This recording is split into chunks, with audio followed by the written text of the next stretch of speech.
Good morning, sir. Good morning.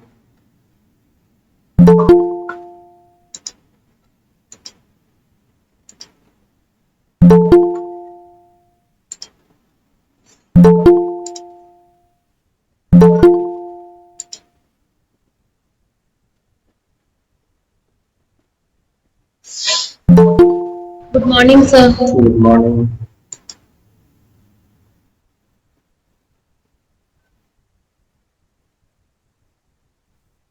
Good morning, sir.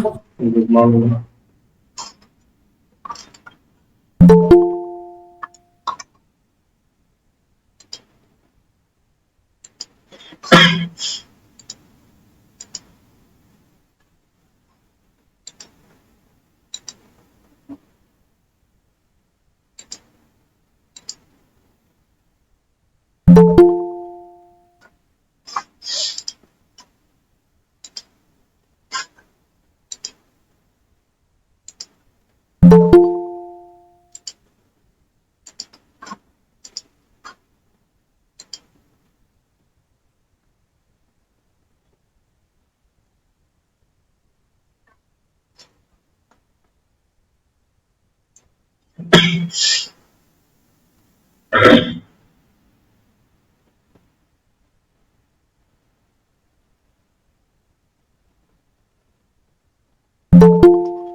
We'll, we'll start in a couple of minutes.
Good morning, sir. Good morning.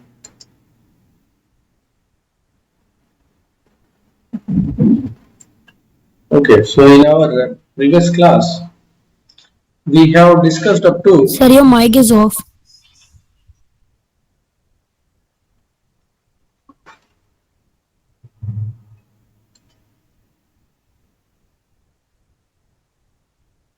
Okay.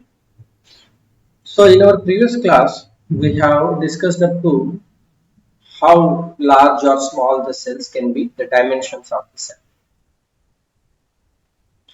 Next, we will be looking at another important property of the cell, that is the efficiency.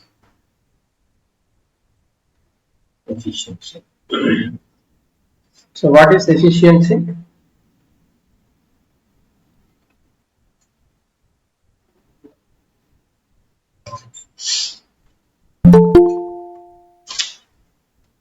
For example, if you say the efficiency of a motor is 60%, what it means?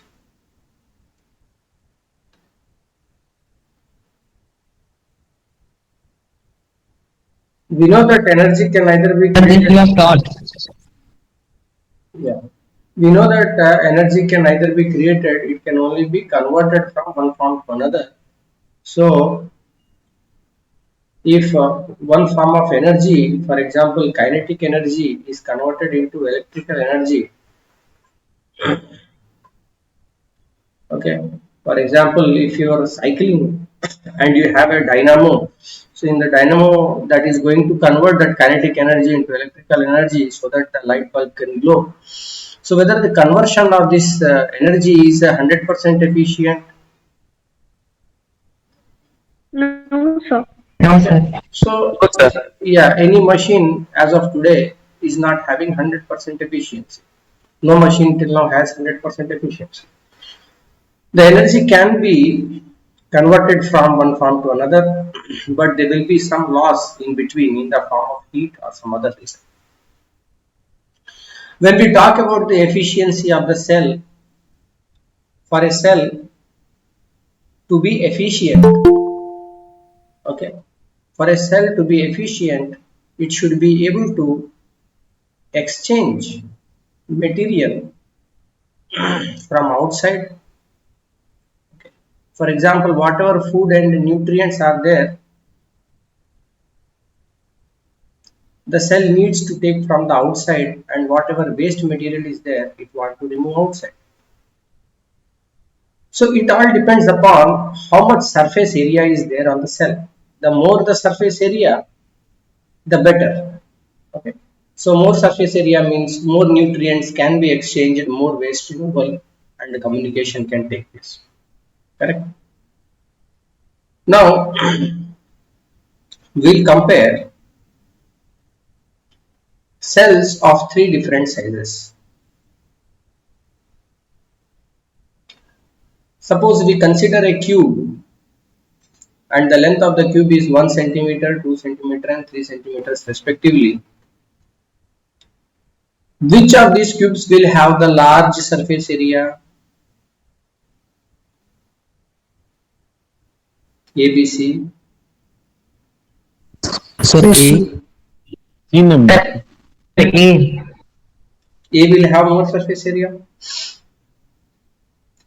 You see, to get the surface area of the cube, you are multiplying, okay, 1 sides into 6. 6 sides are there, length and breadth. So you got 6 centimeters cube. Here it is 24 and here it is 54. Okay. So the larger the cube, the more surface area it is going to have. When we calculate the volume, obviously the volume also will be high for this large cube. Okay. If you take an ant and an elephant, the elephant will have the more surface area. It will have the more volume compared to an ant. But what if we take the ratio, that is the surface area by volume ratio? Okay. If you divide the surface area by its volume, okay, then you get the what is the proportion, means what is the relative fraction. So here 6 is to 1 we get when you divide 6 is to 1, here volume is 1. 24 divided by 8, 3 is to 1, 2 is to 1. So that means what happened, as the size of the cube increased, this ratio, surface area to volume ratio, it decreased. So though C is a very large cube, it has a very large surface area, but it is less efficient than the small cube. The reason being, the surface area to volume ratio is very high for the small cube as compared to the large. Okay. The increase in the surface area to volume ratio, okay, It allows for the better diffusion of substances in and out of the cell. Okay. This is one reason. Other reason why the small cell is more efficient is that whatever the molecules are there inside the cell, they have to travel very small distance, okay, to go from one side of the cell to other side of the cell. But in case of a very large cube, okay, it has to travel a longer distance. Okay. So therefore, intracellular, that is within the cell, the rapid communication, it is possible in the small cube. Rapid communication is possible. Any action has to be taken by the cell, then the rapid communication is possible in the small cube as compared to the large cell. Okay. Therefore, the efficiency of the small cell is greater than the larger cell. Okay. So, any doubts you have in this one you want to ask?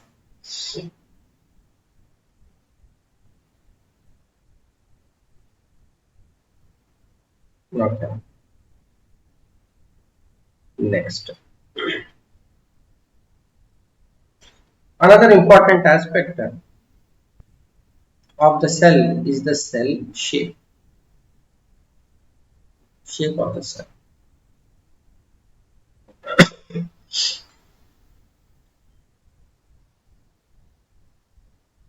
There are the different types of cells. Okay, for example, if you take the RBC, okay, all of you know RBC is the red blood cell. What is the function of the RBC? So to transport oxygen to different parts. Yes, it has to transport the oxygen to the different parts of the body. So inside the RBC, there is the pigment which is called the hemoglobin. The hemoglobin is going to bind the oxygen. But if you look carefully, this RBC, it does not have a nucleus. Okay, all the cells of the higher eukaryotes, okay, we will see in the further slides. Higher organisms, plants, animals, all of these, when you look at the cells, they will have one structure inside them that is called the nucleus. Just like in the atom there is a nucleus, inside the cell there is a nucleus. This nucleus, it contains of the DNA. And all of you know that DNA is very important. For what purpose?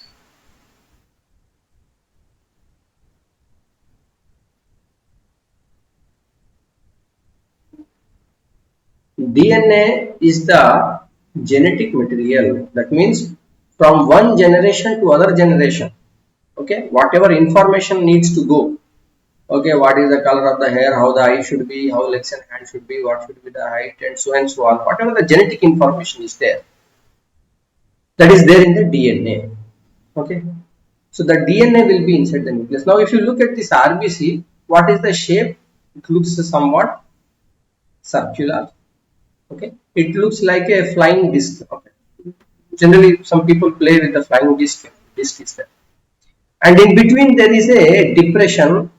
Okay, there is a concave. If you take the side view cut, okay, then it looks like, you see, this is a depression, concave, biconcave, both sides it is. So the structure of the RBC is a circular and biconcave, and the function is to transport oxygen.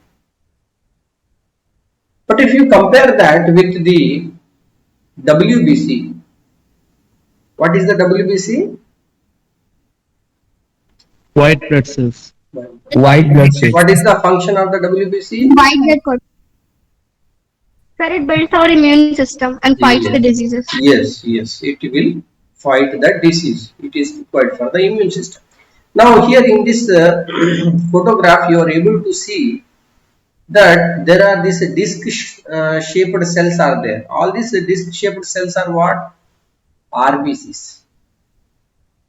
But here you are able to see that the cell, it is having some kind of projections, almost like an octopus or something, or an amoeba or something. These are the WBC. Their shape is very different. So what they will do is, whatever the bacteria or any infectious thing that is entering into our body, then these WBC cells, they will directly eat it. Okay, they will move like this, with this octopus kind of amoeba type of thing. It will move and it will just engulf it. It will just eat it as it is full. Okay, and after that it will break it down into small pieces. So its structure is like that.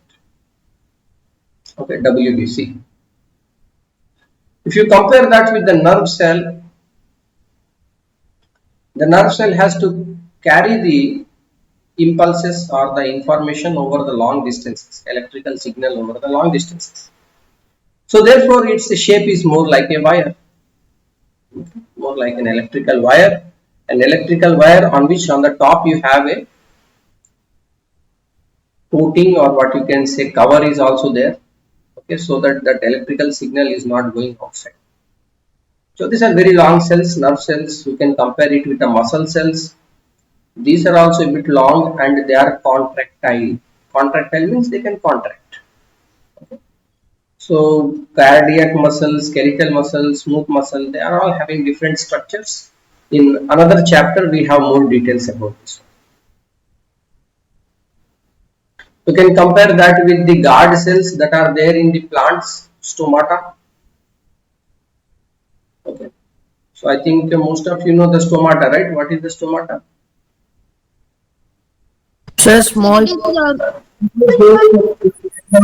is the tiny bits from the plant. Yeah. Plant. The tiny pores of a leaf through which transpiration takes place. Yes, correct. Okay. So in the leaves, there are the tiny pores are there, and from that the transpiration will take place. The water will escape out as water vapor. But someone has to act as a doorkeeper. The doorkeeper work is done by these guard cells. They are guarding. So here what you are seeing, this bean kind of a structure, this cell inside. Okay. Now this one, for example, is closed. This is slightly open. This is fully open. Three different we can compare guard cells. Okay. So this is another kind of structure of the cell. So in this way, there is a lot of diversity in the shape of the cell depending upon what function it is performing. Now, next we will be discussing about the most important part of this. Okay, you have to be very thorough about what are cell organelles, different types of cell organelles, what are prokaryotes and what are eukaryotes. Okay. Just like you cannot forget what is an atom and what is an atom made up of proton, neutron, electron. Like that only in biology you cannot forget what are the cell organelles and what are the types of cells. Very important. Even in your class 10 it is going to be important. Okay, so you have to pay good attention in this one. Okay, we will see one by one. What is the meaning of organelle? Organelle. Okay, some people pronounce it organelle. It's not appropriate. You have to say organelle.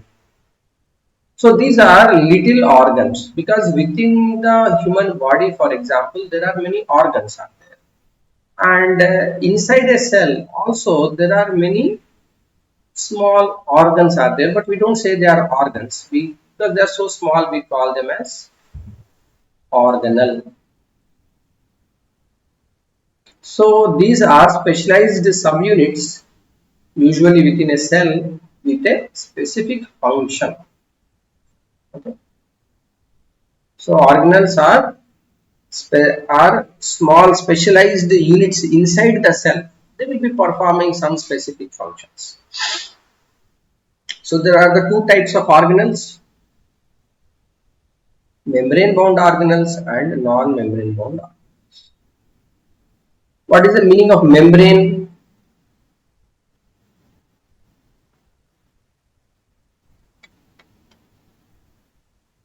Can So they anyone? are surrounded by a semi-permeable membrane. Yes, but what is a membrane? So that allows only selective materials to pass through them. Sir, it is a layer around the organelles. Layer, a very thin layer. So when you say membrane, membrane means a very thin layer or a very thin material. Uh, there can be many types of membranes, chemical membranes are there, biological membranes are there. So here we are looking at the biological membranes. Okay, inside the RO water that we consume also there is a membrane. Okay, so the membrane means it will be a thin sheet like a paper or something, but very thin than that also. So inside the cell, okay, and on the covering of the cell also there is a membrane. The cell is covered by a membrane that is called the plasma membrane. Okay, we will see more details after that. This outside covering is the plasma membrane, and inside the cell also there are small structures are there. These organelles are there. Some of these may have their own lipid bilayer. Lipid bilayer. Lipid means what? Fats and oils. Yes. Fats and oils. Fats and oils together come under the class of lipids. Okay. Fats will be solid at room temperature, whereas oils will be liquid at room temperature. Mustard oil, groundnut oil, all these things. Whereas ghee, vanaspati, all of these are solid at room temperature. These are fats. But together these fats and oils are coming under lipids. So membrane bound lipids means Lipoprotein. yes, that will have some kind of oil around it. You can feel like that. It is covered by that. And it is a bilayer. It is not just one layer. There are two layers. So bilayer. Another type of membrane is non-membrane bound organelles. Obviously, they are not going to have any membrane. Okay. So here what we saw that organelle means what? Little organs that are there inside the cell. They can be two type of organelle, membrane bound, non-membrane.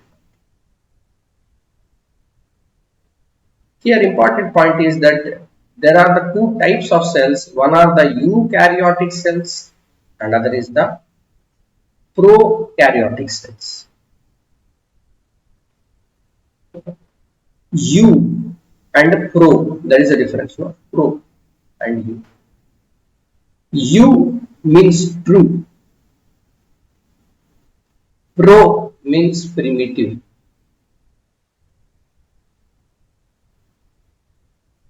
Okay. Karyotic means nucleus. Nucleus.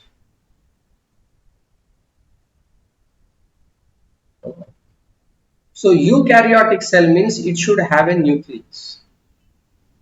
Okay. Here you may be feeling very confused and things are too many terms are coming very fast. So we will just look at one to understand better. Here is the comparison of the two types of cell. One is the prokaryotic cell. Okay, pro means primitive nucleus. So here is a bacterial cell. So all of you know what is a bacteria, right? Can we look at the bacteria? Is it too small? It's too small. We cannot look at the bacteria. This bacterial cell does not have a true nucleus. Now let us zoom into the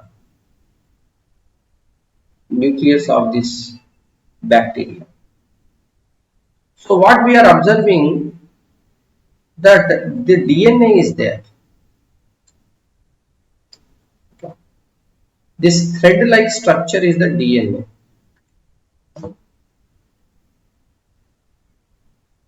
But around this, are you seeing any membrane or any covering is there? No, sir. It's not there. No. Okay, it's not there. Simply, there is this kind of a structure, and outside there is no covering on that. Simple DNA is, you can say, floating. It doesn't have a nucleus. So, prokaryotic means they don't have a nucleus. But if you compare this with the eukaryotic,